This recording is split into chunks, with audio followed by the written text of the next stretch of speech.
On the most remote inhabited island on Earth, 1,000 miles from the nearest neighbor, stand nearly 1,000 stone giants. Some weigh 80 tons. They were quarried, carved, and dragged for miles across open ground by a society that had no wheels, no draft animals, and no metal tools.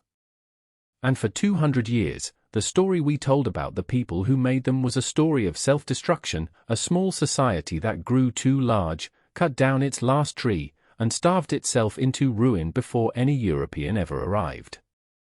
It became the most famous cautionary tale in human history. There is only one problem with it. The evidence does not support it. This is the story of Rapa Nui, the island the wider world calls Easter Island. It is a story about how a civilization was blamed for its own collapse, and how careful archaeology, radiocarbon dating, and finally ancient DNA have begun to overturn that verdict. By the end, the giants on the hillside will look less like a monument to human folly, and more like the work of a people who survived an almost impossible place for far longer than we ever gave them credit for. Rapa Nui sits in the South Pacific, a triangle of volcanic rock barely 63 square miles in area, more than 2,000 miles from the coast of South America and over 1,000 from the nearest Polynesian island. It is one of the last places on the planet that humans reached. For a long time, scholars believed Polynesian voyagers had landed here around the year 400. But when archaeologists Terry Hunt and Carl Lipo systematically redated the earliest reliable settlement layers in the 2000s, the date collapsed forward by 8 centuries. The first canoes most likely arrived around the year 1200. That single correction changed everything, because it meant the entire achievement of Rapa Nui, the statues, the platforms, the carving tradition, was compressed into perhaps 500 years, not 1600. The settlers found an island that was not the barren grassland we see today. Pollen cores drilled from the island's crater lakes preserve a record of what once grew here, and that record shows a subtropical forest dominated by an enormous palm, related to the Chilean wine palm, that has since gone entirely extinct. Within a few centuries of human arrival, that forest was gone. The deforestation of Rapa Nui is real, and it is total. This is the hard fact on which the famous story was built. The island was forested when people came, and bare when they left it to history. The question that divides everything is not whether the trees disappeared. It is why. The classic answer was given its most powerful form by the geographer Jared Diamond in his 2005 book Collapse. In Diamond's telling, the islanders cut the forest down themselves, felling the great palms to roll their statues across the island and to clear land for farming. Population boomed to perhaps 15,000. The trees ran out.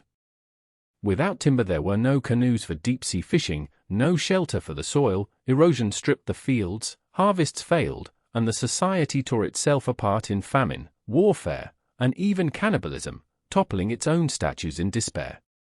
It was, Diamond argued, ecological suicide, a warning written in stone for our own age. It is a magnificent, terrible story.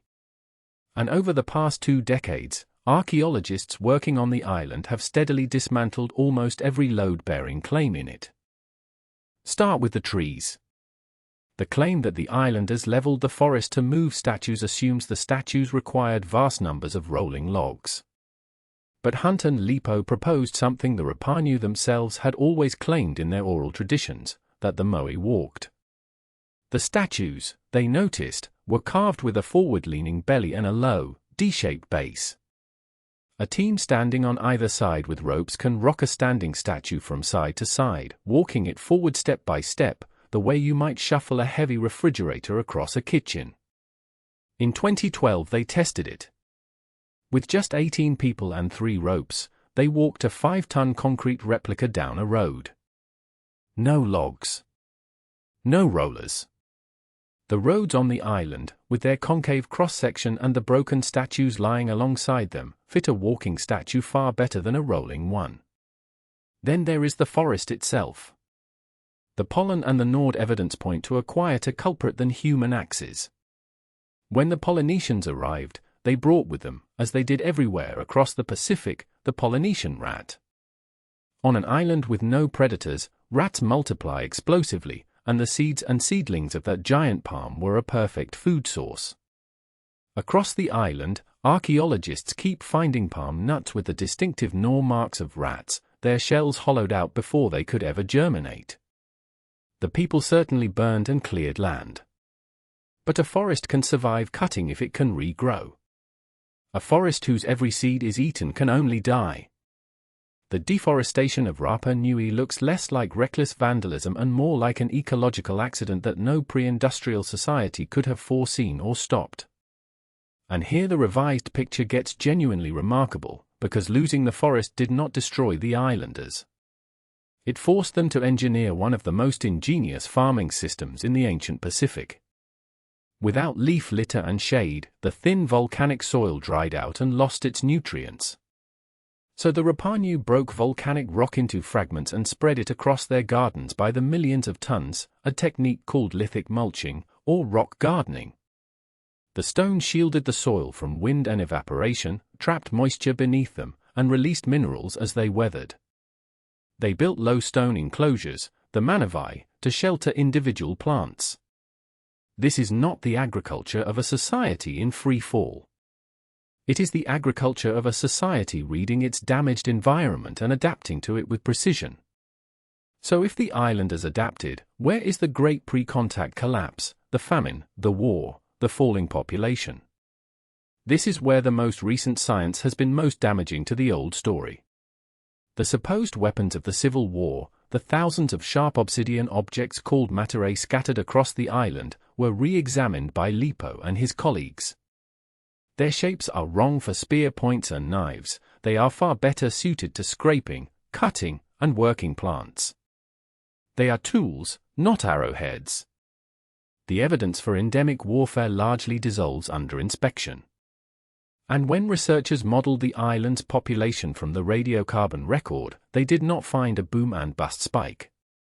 They found a population that rose and then held roughly steady, resilient, not catastrophic, right up to the moment of European contact. In 2024, that conclusion received its strongest support yet. A team sequenced the genomes of 15 ancient Rapa Nui individuals and searched directly for the genetic fingerprint of a population crash, the sudden bottleneck that famine and die-off would leave behind. They found none. The DNA showed a population that grew steadily and never collapsed before the Europeans came. The same study found something else extraordinary, traces of Native American ancestry in the Rapa Nui genome dating to around the 1300s, evidence that these astonishing navigators had reached the Americas and returned, centuries before Columbus sailed the other way. The people of the most isolated island on Earth were not doomed primitive sealed in by the ocean. They were among the greatest seafarers our species has ever produced. So what did happen to Rapa Nui? The real collapse is documented, dated, and grim, and it begins not with the islanders but with the rest of the world. The first European ship arrived on Easter Sunday, 1722. With the visitors came new diseases against which the island had no defense. Then, in 1862 and 63, Peruvian slave raiders descended on Rapa Nui and abducted around 1,500 people, close to half the population, to work guano mines and plantations on the mainland. Almost all of them died there. The handful repatriated brought smallpox back with them, and the epidemic tore through what remained. By 1877, the population of Rapa Nui had fallen to 111 people. With them died most of the elders, the carvers, and the only people who could still read the island's unique script, Rongorongo, which remains undeciphered to this day, because the chain of knowledge was severed in a single generation. This is the collapse of Rapa Nui, and it was not ecological suicide. It was disease and slavery, imported across the ocean that had protected the island for 5 centuries. The toppled statues, long read as proof of a society raging against itself, were mostly thrown down later, in the bitter upheaval that followed contact, and many had simply fallen as their platforms eroded. The famous tale had taken a story of survival and rewritten it as a story of self-slaughter, and in doing so it shifted the blame for a colonial catastrophe onto its victims. None of this makes Rapa Nui a paradise, or its history simple. The forest really was lost, and the people really did live for centuries in a transformed, diminished landscape.